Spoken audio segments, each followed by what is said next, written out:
안녕하세요. 축구 전문 기자 한준입니다. 최근 맨체스터 유나이티드전, 뉴캐슬 유나이티드전까지 실망스러운 두 경기 패배를 당한 토트넘 허스퍼.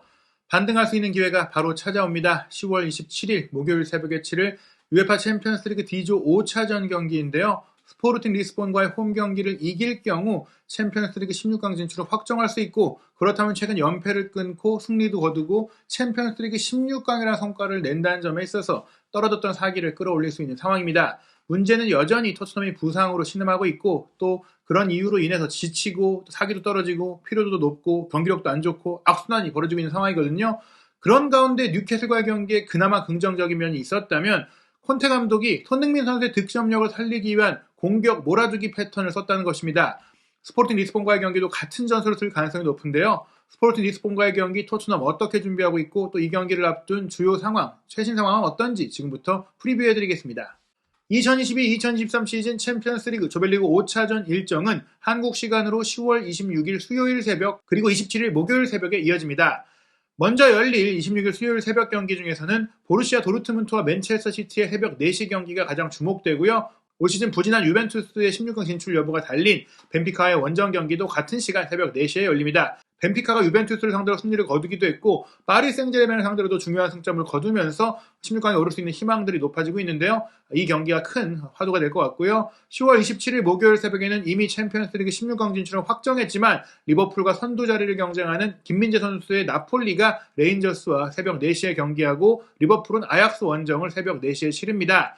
죽음의 조로 꼽힌 C조에서는 바르셀로나와 바이에른 뮌헨이 맞대결을 펼치는데요. 바르셀로나가 바이에른전, 인테르전 연달아서 패배하면서 탈락 위기에 몰려있는데, 이번 바이에른 뮌헨과의 홈 경기를 반드시 이겨야 희망을 살릴 수 있죠. 이 경기가 이 전체 일정 중에서 가장 큰 주목을 받고 있고요. 토트넘과 스포르팅 리스본의 경기도 같은 새벽 4시에 열리고, 같은 조에 속한 프랑크푸르트와 마르세유의 D조 다른 경기도 같은 시간에 열립니다. 현재 D조의 상황을 살펴보면 물고 물리는 상황 속에서 토트넘이 1위예요. 2승 1무 1패 승점 7점을 얻고 있어서 이번 경기를 이기면 16강 진출이 잔여 경기와 관계없이 이제 확정이 됩니다. 왜냐하면 마르세유가 초반에 연패를 당하다가 스포르팅 리스본을 상대로 2연승을 거둬서 일단 승자승에서 마르세유가 스포르팅을 제치고 올라왔거든요. 근데 토트넘이 스포르팅을 꺾을 경우 마지막 라운드에서 스포르팅이 프랑크푸르트를 상대하게 되는데, 토트넘이 프랑크푸르트를 상대로 상대 전적도 앞서는 데다가 또 스포르팅이 이제 마지막 경기에서 승리할 경우에 승점 9점밖에 안 되기 때문에 일단 토트넘은 이번 경기를 이기면 무조건 스포르팅 리스본보다 승점이 높은 윗순위를 차지할 수밖에 없고, 또 프랑크푸르트가 만약에 남은 두 경기를 다 이긴다고 하더라도 승점 10점이 되는데, 말씀드린 대로 토트넘이 스포르팅 리스본을 이길 경우 승점 10점이 되잖아요.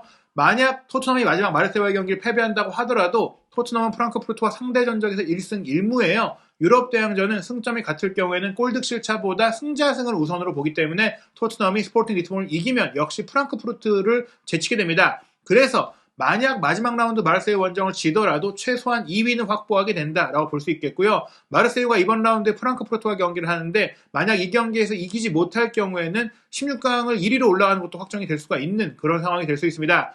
마르세유가 이번 경기를 패할 경우 말씀드린 대로 마지막 라운드 토트넘 마르세유전에 마르세유가 이겨도 승점 9점밖에 안 되니까 토트넘은 이번 라운드에 16강뿐 아니라 1위도 확정할 수 있는 상황인데요. 유럽축구연맹 챔피언스리그의 공식 홈페이지는 그래도 손흥민 선수의 지난 프랑크푸르트전 이후 인터뷰를 소개하면서 D조에서 어떤 일이든지 일어날 수 있다, 예상할 수 없다라고 했습니다.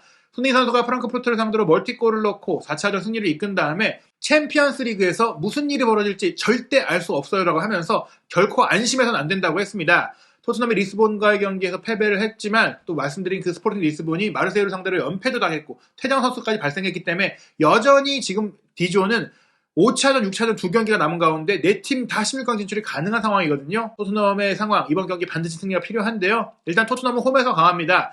최근 챔피언스리그 12번의 조별리그 홈경기 결과가 10승 2패라고 해요. 게다가 최근 4경기 모두 승리하는 홈 4연승 중이기 때문에 비록 지난 주말 뉴캐슬과의 홈경기 올 시즌 첫 홈패배이자 지난 4월 이후 토트넘이 처음으로 홈에서 졌지만, 이번 경기 여전히 홈에서는 좀 강세다. 리스본이 또 잉글랜드 팀들과는 달리 그나마 조금 멀리 이동하고 환경도 좀 다른 상태에서 경기를 하니까 토트넘이 유리하지 않겠느냐라고 볼 수 있겠는데요. 일단 스포르팅 리스본은 만만히 볼 수 있는 상대는 아닙니다. 스포르팅 리스본과의 원정 경기가 바로 토트넘이 올 시즌 2022-2023 시즌 공식 경기 무패 행진이 끝났던 첫 번째 패배를 당했던 경기고, 물론 이제 패배가 이제 2대0으로 완패로 보였지만 후반 45분에 선제골을 내줬죠. 그러니까 막판에 골을 내주고 총공세 펼치다가 추가 시간에 세개골을 먹은 거니까 실제로 2골 차이가 날 정도로 이제 완전 밀린 경기는 아니었다. 팽팽하던 경기 속에 기회를 살리지 못했고 그러다가 역습으로 골을 먹었다. 게다가 스포팅 리스본의 안토니오 아단 선수가 최고 평점을 받은 경기였잖아요. 그 얘기는 토트넘이 충분히 공격기를 만들면서 골을 넣을 수 있는 기회들을 만들었던 경기다. 객관적인 전력에서 토트넘이 밀린다고 볼 수는 없다. 이렇게 볼 수 있겠습니다. 손흥민 선수는 개인적으로 유럽 대항전 30호 골에 도전합니다. 챔피언스리그 예선과 본선, 유로파리그 예선과 본선, 그리고 유로파 컨퍼런스리그 경기까지 포함했을 때 역대 유럽 대항전 76경기에 출전해서 지난 프랑크푸르트전 멀티골로 29득점 12도움을 기록하고 있거든요. 유럽 대회의 스타, 게다가 챔피언스리그의 스타로 활약해온 손흥민 선수가 이번 경기에서 30번째 골을 넣을 수 있을지 주목이 되고 또 챔피언스리그 무대를 토트넘이 많이 밟았던 건 아니기 때문에 토트넘의 챔피언스리그 득점 역대 순위권에도 손흥민 선수가 이름을 올리고 있는데 이번 경기에서 기록을 이어가기를 응원하고 있습니다. 토트넘의 최근 성적 말씀드린 대로 2연패를 당했어요. 사실은 프랑크푸르트 원정 무승부까지도 위기론이 있다가 브라이튼전 1대0 승리를 기점으로 프랑크푸르트와 홈경기 3대2 승리, 에버튼전 2대0 승리 3연승이 이어지면서 기운을 차렸다. 60년 동안 최고의 출발이다. 콘테 감독 경기력 논란이 있지만 결과 잘 내고 있다. 이런 분위기다가 맨유전, 뉴캐슬전 연속 패배로 위기에 몰려 있습니다. 이번 경기 반드시 승리로 반등이 필요하고요. 스포팅 리스본은 최근에 승패승이 이어지고 있습니다. 기복을 보이고 있다는 것인데 이 패배가 마르세유와의 경기 2연패도 있었고 포르투갈 리그에서도 좀 흔들리는 모습들이 있었기 때문에 스포팅 리스본도 결코 안정적인 상황이 아닙니다. 스포팅 리스본의 최근 상황 말씀드리면 마르세유전뿐만 아니라 9월 17일에 보아비스타와의 포르투갈 1부 리그 원정 경기도 2대1로 졌거든요. 원정 경기에서 패배가 많이 나오고 있을 뿐만 아니라 사실은 9월 달에 4연승을 거둘 때 무실점 4연승까지 거두면서 토트넘전 2대0 승리가 이어지는 과정 속에 정말 최고의 흐름을 보였거든요. 하지만 보아비스타와의 원정 경기 2대1로 패배한 것을 시작으로 마르세유전 연패가 이어졌고 현재까지 6경기 연속 실점이 나오면서 수비적으로 아쉬운 모습이 나오고 있어요. 특히 이제 마르세유와의 경기 완패할 때 수비가 크게 흔들렸는데 지금 보시면 상대 공격수의 문전 돌파를 에스카이유 선수가 무리한 파울로 넘어뜨리면서 페널티킥을 허용했고 그 페널티킥을 전반 18분에 선제골로 허용하면서 지난 경기 스포팅이 무너졌거든요. 그리고 나서 수적 열세도 있긴 했지만 전반 30분에 마르세유의 수비수인 은벤바의 기점 패스 쭉 들어간 것 아리 선수가 측면으로 빠져나와서 라인을 높이고 전방 압박하는 스포팅 리스본의 전술적인 허점을 잘 노렸는데 아리세 컵백에 산체스가 밀어넣으면서 2대0을 만들었고요. 또 지난 주말 포르투갈 리그 경기에서도 현재 쿠니모토 선수가 좀 활약하고 있는 카사피아에 3대1로 이기기는 했는데 이때도 실점을 했어요. 그리고 실점 과정이 비슷했습니다. 카사피아전에도 상대 미드필드의 스루 패스를 받은 공격수의 문전 침투 그리고 니어포스로 꺾어 때리는 슈팅에 허무하게 실점을 했는데 이렇게 스포팅 리스본이 뒷공간을 많이 남겨주는 경기를 한다는 점은 토트넘이 손흥민 선수의 스프린트와 역습과 또 문전 해결 능력을 통해서 골을 넣을 수 있다고 기대할 수 있는 부분이겠습니다. 일단 양팀의 선수단 상황을 보더라도 스포팅은 수비적으로 문제가 많습니다. 토트넘 같은 경우에는 지난 주말 갑작스럽게 부상 소식이 들려오면서 뉴캐슬전 명단에 빠진 수비수 로메로와 미드필더 호이비에르의 상태가 물음표죠.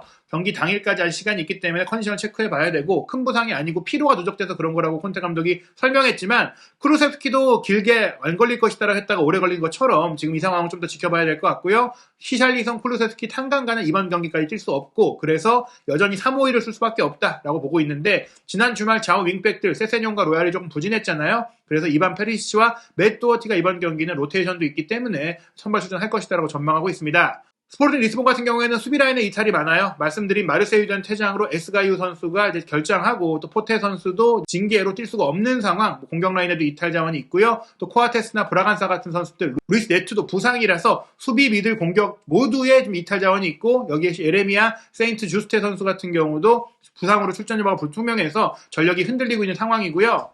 스포팅 리스본 같은 경우에는 일본 대표 선수인 수비형 미드필더 모리타 선수가 이번 경기 경고를 받으면 최종전에 뛸 수가 없고 토트넘은 벤탄쿠르 다이어 호이비에르가 경고를 이번에 받으면 다음 경기 뛸 수가 없거든요. 지금 호이비에르 선수의 출전 여부는 미지수지만 벤탄쿠르 다이어는 확실히 뛸 텐데 이번 경기 이겨야만 혹시 이 선수들이 경고를 받고 뛸 수 없는 상황이 됐을 때 마지막 라운드인 마르세유전에 로테이션도 가동하면서 좀 한숨을 놓을 수 있다. 이번 경기를 이겨서 16강을 확정 지을 필요가 있다. 그런 이유가 또 있습니다. 토트넘 말씀드린 대로 3-5-2를 쓸 수밖에 없어요. 지금 루카스 모라 선수의 컨디션이 점점 올라오고 있고 뉴캐슬과의 경기 교체로 들어왔을 때도 잘해주긴 했지만 아직 선발 출전할 정도인가에는 물음표가 달려있죠. 페리시치를 왼쪽 측면 공격수처럼 운영하면서 경기를 풀지 않을까. 특히 손흥민 선수가 많은 공간을 갖고 후방을 노리고 골을 좀 넣을 수 있는 몰아주기 전술을 하려면 3미드를 써야 되는데 벤탄쿠르, 비수마, 호이비에르가 뛰거나 호이비에르의 몸 상태가 안 좋다면 벤탄쿠르, 비수마, 스킵이 다시 한번 가동될 가능성이 있습니다. 스포팅 리스본 같은 경우에는 토트넘과의 경기에서 골을 넣었던 토트넘 유스 출신 선수인 에드워즈가 공격진의 한 자리를 차지하고 지난 시즌 울버햄튼에서 뛰었던 트링캉 선수가 역시나 출전할 것 같습니다. 페드로 포로가 오른쪽 윙백으로서 공격의 젖줄 역할을 하는데 지금 수비 라인에 마르사 선수가 나와야 하는 주전 선수들이 조금 이탈한 그런 상황이기 때문에 토트넘이 이 부분 좀 공략해야 될 것 같고요. 토트넘이 뉴캐슬과의 경기에 손흥민 선수 몰아주기 전술을 했죠. 그 이유가 쿠루세스키 선수의 부상 이탈이 장기화되는 데다가 호이비에르까지 빠지면서 중앙 지역에서 패스를 찔러줄 수 있는 선수들이 굉장히 부족하잖아요. 그래서 콘테 감독이 케인 선수에게 아예 10번 역할을 주고 있어요. 케인 선수가 아예 뒤로 내려와서 공을 찔러주는 역할로 공미 역할, 중원 장악력도 함께 가져가면서 3미들의 케인이 공미로 뛰는 그런 형태로 손흥민 선수를 원톱에 가깝게 운영했거든요. 그러면서 공격 지원 숫자가 부족할 때 스킵 선수가 치고 올라가거나 비수마도 다른 때보다 전진하거나 벤탄쿠르도 굉장히 높이 올라가서 플레이를 했는데 어찌됐거나 모든 선수들이 손흥민 선수가 뒤에 있고 손흥민 선수가 뒤에서 빌드업하고 수비 가담하고 그런 이타적인 역할을 하는 게 아니라 골을 넣는 역할만 계속 맡겨줬기 때문에 지난 경기는 골을 넣지는 못했지만 슈팅 기회가 많이 왔었거든요. 실제로 전반 1분의 역습 기회가 들어갈 때도 손흥민 선수가 질주해서 들어갈 때 뒷공간이 헝 비어있어서 혼자 치고 들어가서 슈팅했고요. 전반 3분에 나온 장면은 케인 선수가 굉장히 뒤로 내려가서 로얄에게 스루 패스 내주고 로얄 스킵 거쳐서 손흥민 선수의 슈팅이 나왔었고요. 전반 8분에는 또 한 번 케인이 뒤로 내려가서 로얄에게 스루 패스 주고 로얄의 패스 받은 손흥민 선수 중거리 슈팅을 때렸었죠. 전반 11분 골키퍼와 1대1 상황을 만들어줬을 때도 케인 선수가 확실하게 손흥민 선수의 뒤로 내려가서 스루 패스를 찔러주는 플레이를 통해서 지난 시즌 손흥민 선수가 프리미어리그 득점왕을 하던 과정에 나왔던 패턴 플레이, 손케 듀오의 조합 플레이, 손흥민 선수가 케인 선수가 뒤로 빠지거나 측면으로 빠졌을 때의 패스를 받아서 침투하고 본인의 장점인 속도와 양발 슈팅을 살려서 해결하는 그런 장면들이 많이 나왔습니다. 이것은 우연이 아니라 콘테 감독이 최근에 아쉬운 흐름들 속에서 최근에 부상자가 많은 상황들 속에서 토트넘의 득점력을 살리기 위해선 손흥민 선수가 골을 넣게 해주고 케인이 조력자 역할을 하게 바꿔야겠다 이렇게 결정을 한 것으로 보이기 때문에 이번 경기도 그런 패턴이 나올 것 같고 스포팅 리스본이 전방 압박을 하면서 뒷공간을 많이 남겨주는 팀이기 때문에 충분히 이번 경기도 이런 패턴이 나올 수 있다고 볼 수 있겠습니다. 여러 가지 상황으로 인해서 후스코어드닷컴은 토트넘이 이번 스포팅 리스본과의 경기 2대1로 승리해서 16강을 확정할 것이라고 예상했는데요. 토트넘이 맨유와 뉴캐슬을 상대로 연패를 당하면서 잊고 싶은 한 주를 보내긴 했는데 그래도 현재 챔피언스리그 D조 1위고 두 경기가 남은 가운데 이번 경기만 이기면 16강 진출을 확정한다. 스포팅 리스본이 최근 7경기 4승 3패이기 때문에 기복이 굉장히 심했잖아요. 근데 이 3패 중에 두 번의 패배가 원정에서 나왔을 정도로 원정에서 고전하고 있다. 물론 지난달 리스본에서 스포팅이 토트넘을 이기긴 했지만 지금 스포팅 리스본 같은 경우에는 말씀드린 부상과 징계 문제로 수비 라인이 약화됐고 고갈됐다. 로테이션도 하기 어려운 상태에서 선수들의 체력도 우려가 되기 때문에 토트넘이 이 점을 활용해서 2골 정도 넣고 한 골을 실점하더라도 이길 수 있다고 전망하고 있습니다. 유럽 주요 17개 스포츠 베팅 업체의 이번 챔피언스리그 조별리그 5차전 배당률을 보면 토트넘 승리의 배당률이 매우 낮게 나왔죠. 이 얘기는 토트넘의 승리 가능성이 매우 높다는 얘기인데요. 가장 낮은 배당률이 나온 경기는 파리 생제르맹이 마카비 하이파와 홈경기 치를 때 1.10배 거의 승리가 확실시된다는 얘기고 인테르 밀란도 체코팀 풀젠과의 홈경기 1.12배가 나왔어요.